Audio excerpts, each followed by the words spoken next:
Bonjour tout le monde, j'espère que vous allez bien et en très bonne santé. Aujourd'hui, on va faire une sorte de rébilla aux amandes.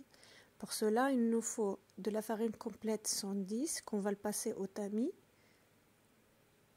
On aura besoin du sésame haché et 20 g de levure chimique, ce qui fait 2 alza. On aura besoin de 200 g de sucre, 250 g de amandes hachées et 2 verres de l'huile et 250 g de beurre fondu et une cuillère à soupe de cannelle et un balance pour peser les boules de gâteau et un peu de sel. Après, je mets tous les ingrédients à part la farine dans un plat pour mélanger le sucre, le sésame, les amandes. Je vais utiliser le bol pour que j'aurai une bolle entière des amandes et du sésame. Je vais vous laisser les ingrédients au gramme écrit en dessous. Je rajoute un peu de sel.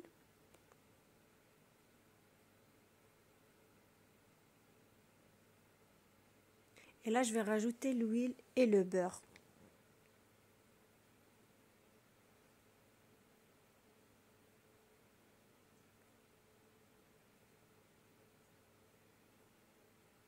Cette façon-là me permet de ne pas faire beaucoup d'efforts parce que ce genre de rébilla elle demande un petit peu d'effort pour dégager l'huile. Mais moi, je fais comme ça au début. Et après, c'est déjà bien pesé, tous les ingrédients. Ce qui fait que je mélange bien. Et voilà. Là, je rajoute la levure.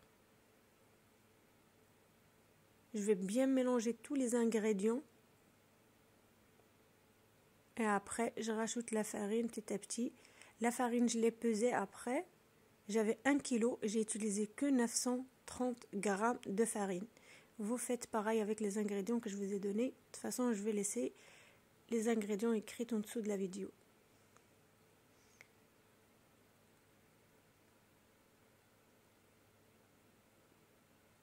Si vous suivez les étapes que je vous ai dit, vous aurez une rébilla réussie à 100%, sans complications, facile à faire et dans peu de temps vous aurez pas mal des gâteaux quand même. Ça donne beaucoup.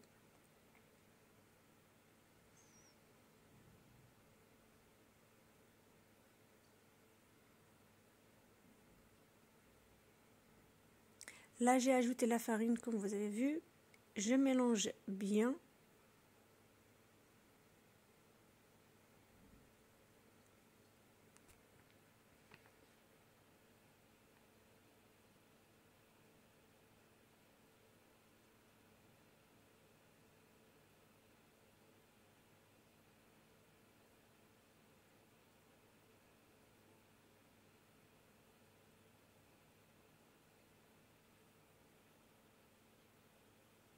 Les gens qui veulent juste essayer ce gâteau, vous pouvez faire juste la moitié. Comme ça, vous aurez une idée comment ça se fait. Et la prochaine fois, vous doublez les ingrédients.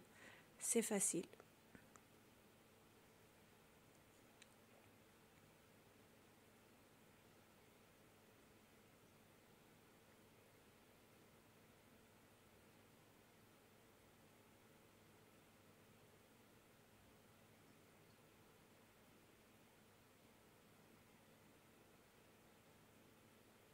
Non, c'est anti-gaspi, il faut rien qui... Il faut que tout reste dans le même plat.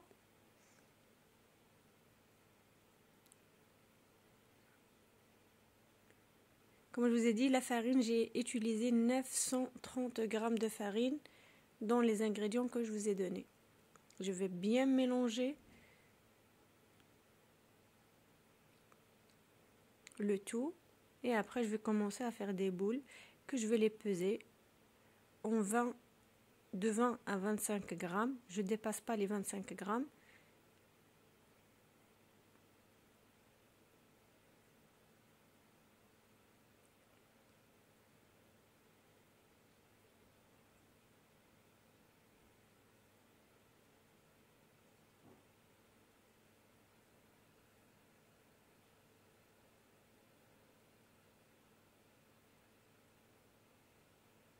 Prenez le temps à mélanger comme je suis en train de faire. Comme ça, la farine, elle rentre bien dans les ingrédients que j'ai déjà mélangés.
Là, vous essayez de faire une boule. Si ça tient, ça veut dire que le mélange est prêt pour le mettre en boule et le peser.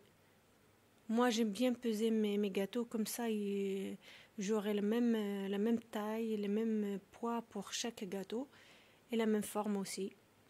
Pas une petite et une grande, ça me gêne dans mes yeux, franchement, de voir ça. Et je suis professionnelle gâteau, alors j'aimerais bien être que toute chose soit précise et bien. Je vais partager avec vous d'autres gâteaux que je fais. N'hésitez pas à s'abonner à ma chaîne et me laisser en commentaire ce que vous avez aimé, ce que vous n'avez pas aimé, des propositions que vous aimez que je partage avec vous. Si vous avez vu la vidéo des gâteaux Prestige, vous me dites ce que vous préférez que je partage avec vous en premier. Et voilà. Là, j'ai commencé à peser. C'est entre 20 et 25.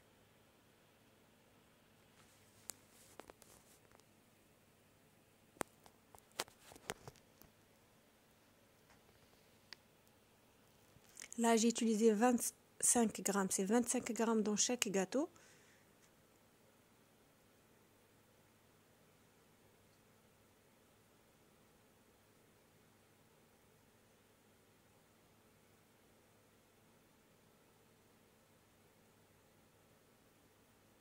Dès que je vois le poids que je veux, je commence à l'enrouler et après je le mets dans le plat. N'essayez pas de l'étaler ou bien juste vous l'enroulez comme ça et après vous le posez dans le plat. Pardon. Comme vous voyez.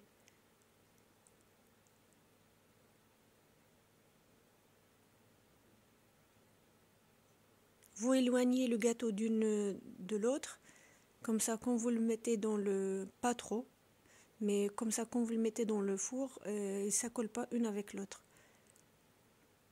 Ça se déforme pas le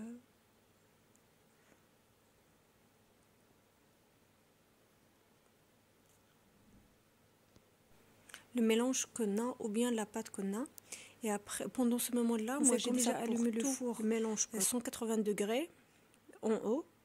Et je vais mettre le plat dans le four. Je le laisse à peu près 5 minutes, 5-7 minutes. Et j'allume le feu du bas ou bien je mets chaleur tournante. C'est mieux d'allumer la chaleur. Si vous avez un four électrique, vous allumez le bas ou bien vous mettez chaleur tournante. Bah, ça donne le même résultat. Pour moi, je fais ça des fois et ça me donne le même résultat. Mais le mieux, c'est d'allumer le feu en bas. Et vous le laissez le temps qu'il faut. C'est une cuisson courte qui ne dure pas longtemps. Il faut mieux le surveiller. Je vous souhaite bonne préparation et à la prochaine. Merci beaucoup. Au revoir.